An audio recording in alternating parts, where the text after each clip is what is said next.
नमः शिवाय। आज हम महाशिव पुराण का रुद्र संहिता का दूसरा अध्याय का 39वां अध्याय पढ़ेंगे। उससे पहले हमने पिछले अध्याय में पढ़ा था श्रीहरि और वीरभद्र का युद्ध, दक्ष का सिर काटकर यज्ञ कुंड में डालना, दधीचि क्षोभ विवाद, दधीचि का साप और क्षोभ पर अनुग्रह। आज पढ़ेंगे ब्रह्मा जी का कैलाश पर शिव जी से मिलना। नारद जी ने कहा, हे महाभाग्य, हे विधाता, हे महाप्राण, आप शिव तत्व का ज्ञान रखते हैं। आपने मुझ पर बड़ी कृपा की जो इस अमृतमयी कथा का श्रवण मुझे कराया है। मैं आपका बहुत बहुत धन्यवाद करता हूँ। हे प्रभु, अब मुझे ये बताइए कि जब वीरभद्र ने दक्ष के यज्ञ का विनाश कर दिया और उनका वध करके कैलाश पर्वत को चले गए, तब क्या हुआ? ब्रह्मा जी बोले, हे मुनिश्रेष्ठ नारद, जब भगवान शिव द्वारा भेजी गई उनकी विशाल सेना ने यज्ञ में उपस्थित सभी देवताओं और ऋषियों को पराजित कर दिया और उन्हें पीट पीट कर वहां से भाग जाने को मजबूर कर दिया, तो वे सभी वहां से भागकर मेरे पास आ गए। उन्होंने मुझे प्रणाम करके मेरी स्तुति की तथा वहां का सारा वृतांत मुझे सुनाया। तब अपने पुत्र दक्ष की मुझे बहुत चिंता होने लगी और मेरा दिल पुत्र शोक के कारण व्यथित हो गया। तत्पश्चात मैंने श्रीहरि का स्मरण किया और अन्य देवताओं और ऋषि मुनियों का साथ लेकर वैकुंठ लोक गया। वहां उन्हें नमस्कार करके हम सभी ने उनकी भक्तिभाव से स्तुति की। तब मैंने श्रीहरि से विनम्रता से प्रार्थना की कि भगवान, आप कुछ ऐसा करें जिससे हम सभी का दुख कम हो जाए। देवेश्वर, आप कुछ ऐसा करें जिससे वह यज्ञ पूरा हो जाए तथा उसके यजमान दक्ष पुनः जीवित हो जाए। अन्य सभी देवताओं और ऋषि मुनि भी पूर्व की भांति सुखी हो जाए। मेरे इस प्रकार निवेदन करने पर लक्ष्मीपति विष्णु जी जो अपने मन में शिव जी का चिंतन कर रहे थे, प्रजापति ब्रह्मा और देवताओं को संबंधित करते हुए इस प्रकार बोले, कोई भी अपराध किसी भी स्थिति में कभी भी किसी के लिए भी मंगलकारी नहीं हो सकता है। विधाता सभी देवता परमपिता परमेश्वर भगवान शिव के अपराधी है, क्योंकि उन्होंने यज्ञ में शिव जी का भाग नहीं दिया, साथ ही वहां उनका अनादर भी किया। उनकी प्रिय पत्नी सती ने भी उनके अपमान के कारण ही अपने देह का त्याग कर दिया। उनका वियोग होने के कारण भगवान अत्यंत रुष्ट हो गए हैं। तुम सभी को शीघ्र ही उनके पास जाकर उनसे क्षमा मांगनी चाहिए। भगवान शिव के पैर पकड़कर उनकी स्तुति करके उन्हें प्रसन्न करो, क्योंकि उनके कुपित होने के संपूर्ण जगत का विनाश हो सकता है। दक्ष ने शिव जी के लिए अपशब्द कहकर उनके हृदय को विदीर्ण कर दिया है, इसीलिए उनसे अपने अपराधों के लिए क्षमा मांगे। उन्हें शांत करने का यही सर्वोत्तम उपाय है। वे भक्तवत्सल है। यदि आप लोग चाहे तो मैं भी आपके साथ चलकर उनसे क्षमा याचना करूंगा। ऐसा कहकर भगवान श्रीहरि और मैं और अन्य देवताओं एवं ऋषि मुनि आदि कैलाश पर्वत की ओर चल दिए। वो पर्वत बहुत ही ऊंचा और विशाल है। उसके पास में शिव जी के मित्र कुबेर का निवास स्थल अलकापुरी है। अलकापुरी महादिव्य और रमणीय है। वहाँ चारों ओर सुगंध फैली हुई थी। अनेक प्रकार के पेड़ पौधे शोभा पा रहे थे। उसी के बाहरी भाग में परम पावन नंदा और अलकनंदा नामक नदियाँ बहती है। इसका दर्शन करने से मनुष्य को सभी पापों से मुक्ति मिल जाती है। हम लोग अलकापुरी से आगे उस विशाल वट वृक्ष के पास पहुँचे, जहाँ दिव्य यज्ञों द्वारा पूजित भगवान शिव विराजमान थे। वो वट वृक्ष से 100 योजन ऊंचा था तथा उसकी अनेक शाखाएं 75 योजन तक फैली हुई थी। वो परम पावन तीर्थ स्थल है। वहाँ भगवान शिव अपनी योगाराधना करते हैं।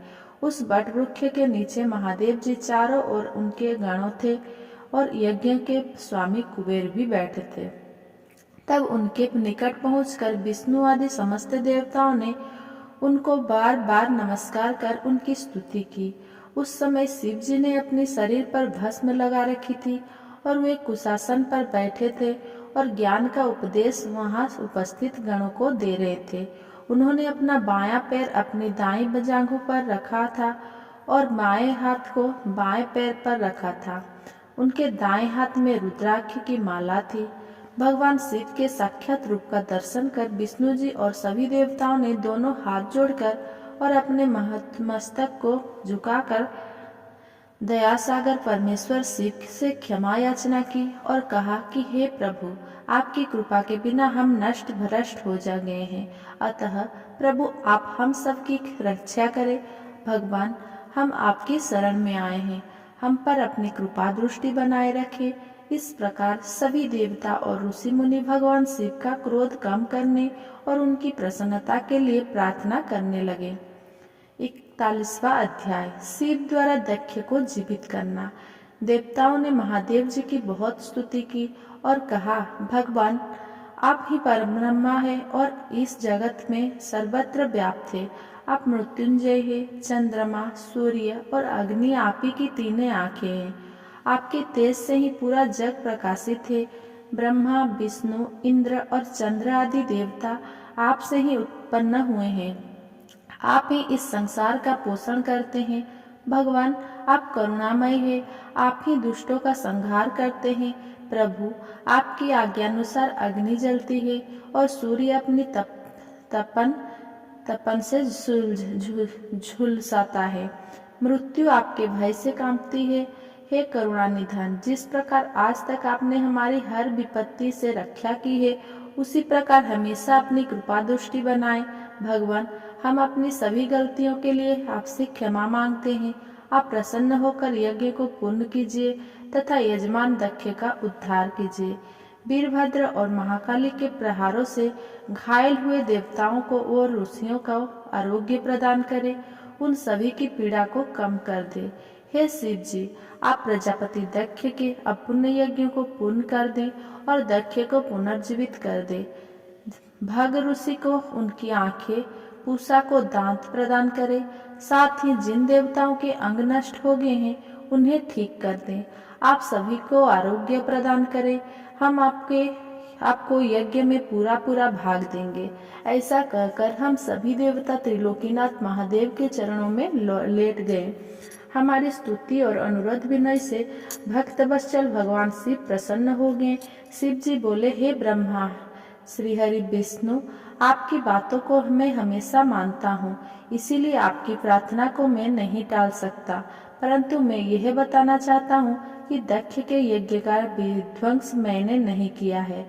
उसके यज्ञ का विध्वंस इसीलिए हुआ क्योंकि वह हमेशा दूसरों का बुरा चाहता है, उनसे द्वेष रखता है। परंतु जो दूसरा का बुरा चाहता है उसका ही बुरा होता है। अतः हमें कोई भी ऐसा कार्य नहीं करना चाहिए जिससे किसी को कष्ट हो। तुम्हारी प्रार्थना से मैंने तुम्हें क्षमा कर दिया है और तुम्हारी विनती मानकर मैं दक्ष को जीवित कर रहा हूँ। परंतु दक्ष का मस्तक अग्नि में जल गया है, इसीलिए उनके सिर के स्थान पर बकरे का सिर जोड़ना पड़ेगा। भग सूर्य के नेत्र से यज्ञ भाग के देख पाएंगे तथा पूषा के टूटे हुए दांतों से ही हो जाएगा। मेरे गणों द्वारा मारे गए देवताओं के टूटे हुए अंग भी ठीक हो जाएगा। भूगु की दाढ़ी बकरे जैसी हो जाएगी। सभी अर्धेव्यु प्रसन्न होंगे। ये कहकर वेदी के अनुसरण करता परम दयालु भगवान शंकर चुप हो गए। तत्पश्चात मैंने और श्री विष्णु सहित सभी देवताओं ने भगवान शिव का धन्यवाद किया। फिर देवर्षियों सहित शिव जी को उस यज्ञ में आने के लिए आमंत्रित कर हम लोग यज्ञ के स्थान पर गए जहाँ दक्ष ने अपना यज्ञ प्रारंभ किया था। उस कनखल नामक यज्ञ क्षेत्र में शिव जी भी पधारे। तब उन्होंने वीरभद्र द्वारा किए गए उस विध्वंस को देखा। स्वाहा स्वाहा स्वधा पूषा तुष्टि धूति समस्त ऋषि पितर अग्नि और यज्ञ गंधर्व और राक्षस वहां पड़े हुए थे, कितने ही लोग अपने प्राणों से हाथ धो चुके थे। तब भगवान शिव ने अपने परम पराक्रमी सेनापति वीरभद्र का स्मरण किया। याद करते ही वीरभद्र तुरंत वहां प्रकट हो गए और उन्होंने भगवान शिव को नमस्कार किया। तब शिव जी हंसते हुए बोले कि हे वीरभद्र, तुमने तो थोड़ी सी देर से में सारा यज्ञ विध्वंस कर दिया और देवताओं को भी दंड दे दिया। हे वीरभद्र, तुम इस यज्ञ का आयोजन करने वाले दक्ष को जल्दी से मेरे सामने ले आओ। भगवान शिव की आज्ञा पाकर वीरभद्र गए और दक्ष का शरीर वहां लाकर रख दिया, परंतु उसमें सिर नहीं था। दक्ष के शरीर को देखकर शिव जी ने वीरभद्र से पूछा कि दक्ष का सिर कहाँ है। तब वीरभद्र ने बताया कि दक्ष का सिर काटकर उसने यज्ञ की अग्नि में ही डाल दिया था। तब शिव जी के आदेशानुसार बकरे का सिर दक्ष के धड़ में जोड़ दिया गया। जैसे ही शिव जी की कृपा दृष्टि दक्ष के शरीर पर पड़ी, वो जीवित हो गया। दक्ष के शरीर में प्राण आ गए और वह इस प्रकार उठ बैठा जैसे गहरी नींद से उठा हो। उठते ही उसने अपने सामने महादेव जी को देखा। उसने उठकर उन्हें प्रणाम किया और उनकी स्तुति करने लगा। उसके हृदय में प्रेम उमड़ आया और उसके प्रसन्नचित्त होते ही उसका कलुषित हृदय निर्मल हो गया। तब दक्ष को अपनी पुत्री का भी स्मरण हो गया और इस कारण दक्ष बहुत लज्जित महसूस करने लगा। तत्पश्चात अपने को संभालते हुए दक्ष ने करुणानिधान भगवान शिव से कहा, हे कल्याणमय महादेव जी, आप ही हे करुणानिधान भगवान शिव से कहा, हे कल्याणमयी महादेव जी, आप ही इस जगत के आदि और अंत है। आपने ही इस सृष्टि का रचना की क्या विचार किया है। आपके द्वारा ही हर जीव की उत्पत्ति हुई है। मैंने आपके लिए अपशब्द कहे हैं और आपको यज्ञ में भाग भी नहीं दिया। मेरे बुरे वचनों से आपको बहुत चोट पहुंची है, फिर भी आप मुझे पर कृपा कर यहाँ पर मेरा उद्धार करने आ गए। भगवान, आप ऐश्वर्य से संपन्न हैं, आप ही परमपिता परमेश्वर है। प्रभु, आप मुझ पर एवं यहाँ उपस्थित सभी देवताओं पर, जनों पर संपन्न होइए और हमारी पूजा अर्चना को स्वीकार करिए। ब्रह्मा जी बोले, नारद, इस प्रकार भगवान शिव की स्तुति करने के बाद दक्ष चुप हो गए। तब श्रीहरि विष्णु जी ने भगवान शिव की बहुत स्तुति की। तत्पश्चात मैंने भी महादेव जी की बहुत स्तुति की। भगवान, आपने मेरे पुत्र दक्ष पर अपनी कृपा दृष्टि की और उसका उद्धार किया। देवेश्वर, अब आप प्रसन्न होकर सभी शापों से हमें मुक्ति प्रदान करें। महामुनि, इस प्रकार महादेव जी की स्तुति करके मैं दोनों हाथ जोड़कर और सिर झुकाकर खड़ा हो गया। हम सभी देवगणों की स्तुति को सुनकर भगवान शिव प्रसन्न हो गए और उनका मुख खिल उठा। तब वहां उपस्थित इंद्र सहित अनेक सिद्ध ऋषियों और प्रजापतियों ने भी भक्तवत्सल करुणानिधान भगवान शिव की अनेकों बार स्तुति की। यज्ञशाला में उपस्थित अनेक उपदेवों, नागों तथा ब्राह्मणों ने भगवान शिव को प्रणाम किया और उनका प्रसन्न मन से स्वागत किया। इस प्रकार सभी देवों के मुख में अपना स्तवन सुनकर भगवान शिव को बहुत संतोष प्राप्त हुआ। 42वां अध्याय, दक्ष का यज्ञ को पूर्ण करना। ब्रह्मा जी कहते हैं, नारद मुनि, इस प्रकार श्रीहरि मेरे देवताओं और ऋषि मुनियों की स्तुति से भगवान शंकर बहुत प्रसन्न हुए। वे हम सब को कृपा दृष्टि से देखते हुए बोले, प्रजापति दक्ष, मैं तुम सभी पर प्रसन्न हूँ। मेरा अस्तित्व सबसे अलग है। मैं स्वतंत्र ईश्वर हूँ, फिर भी मैं सदैव अपने भक्तों को अधीन ही रहता हूँ। 4 प्रकार के पुण्यात्मा मनुष्य ही मेरा भजन करते हैं। उनमें पहला आर्त, दूसरा जिज्ञासु, तीसरा अर्थार्थी और चौथा ज्ञानी है। परंतु ज्ञानी को ही मेरा खास सान्निध्य प्राप्त होता है, उसे मेरा ही स्वरूप माना जाता है। वेदों को जानने वाला परम ज्ञानी ही मेरे स्वरूप को जानकर मुझे समझ सकते हैं। जो मनुष्य कर्मों के अधीन है, वे मेरे स्वरूप को नहीं पा सकते। इसीलिए तुम ज्ञान को जानकर शुद्ध हृदय एवं बुद्धि से मेरा स्मरण कर उत्तम कर्म करो। हे दक्ष, मैं ही ब्रह्मा और विष्णु का रक्षक हूँ। मैं ही आत्मा हूँ।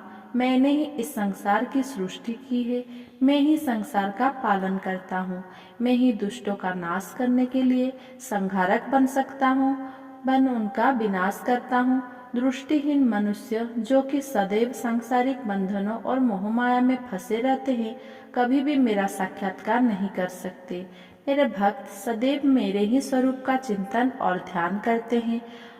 हम तीनों अर्थात ब्रह्मा, विष्णु और रुद्रदेव एक ही है। जो मनुष्य हमें अलग ना मानकर हमारा एक ही स्वरूप मानता है, उसे सुख, शांति और समृद्धि की प्राप्ति होती है।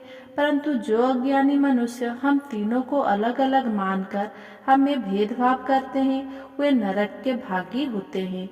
हे प्रजापति दक्ष, यदि कोई श्रीहरि का परम भक्त मेरी निंदा या आलोचना करेगा या मेरा भक्त होकर ब्रह्मा और विष्णु का अपमान करेगा, उसे निश्चय ही मेरे कोप का भागी होना पड़ेगा।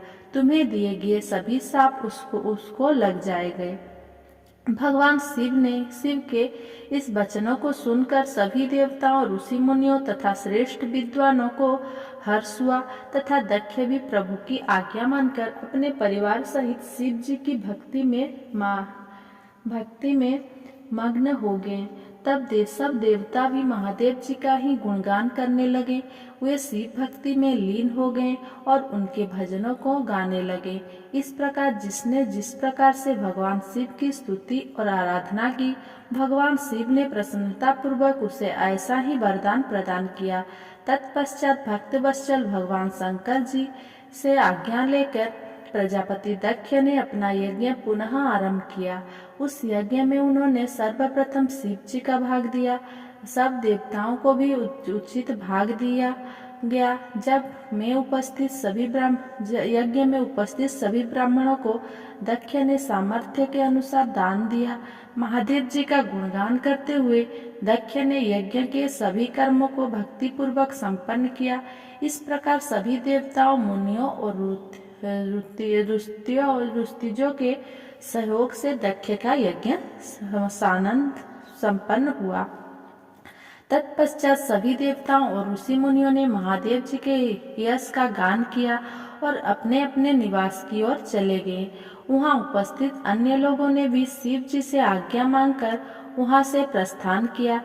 तब मैं और विष्णु जी भी शिव वंदना करते हुए अपने अपने लोक को चल दिए। दक्ष ने करुणानिधान भगवान शिव की अनेकों बार स्तुति की और शिव जी को बहुत सम्मान दिया। तब वे भी प्रसन्न होकर अपने गणों के साथ लेकर कैलाश पर्वत पर चल दिए।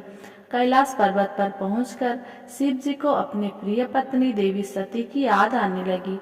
महादेव जी ने वहां उपस्थित गणों से उनके बारे में अनेक बातें की। वे उनको याद करके व्याकुल हो गए। हे नारद, मैंने तुम्हें सती के परम अद्भुत और दिव्य चरित्र का वर्णन सुनाया। ये कथा भोग और मोक्ष प्रदान करने वाली है। यह उत्तम वृतांत सभी कामनाओं को अवश्य पूरा करता है। इस प्रकार इस चरित्र को पढ़ने और सुनने वाला ज्ञानी मनुष्य पापों से मुक्त हो जाता है। उसे यश, स्वर्ग और आयु की प्राप्ति होती है। जो मनुष्य भक्तिभाव से इस कथा को पढ़ता है, उसे अपने सभी सत्कर्म में फलों की प्राप्ति होती है। श्री रुद्र संगीता संपूर्ण। धन्यवाद। ऐसे ही मेरे वीडियो अगर आपको पसंद आया हो तो मेरा वीडियो को लाइक, कमेंट, शेयर करना ना भूले और मेरा चैनल को सब्सक्राइब करें। धन्यवाद।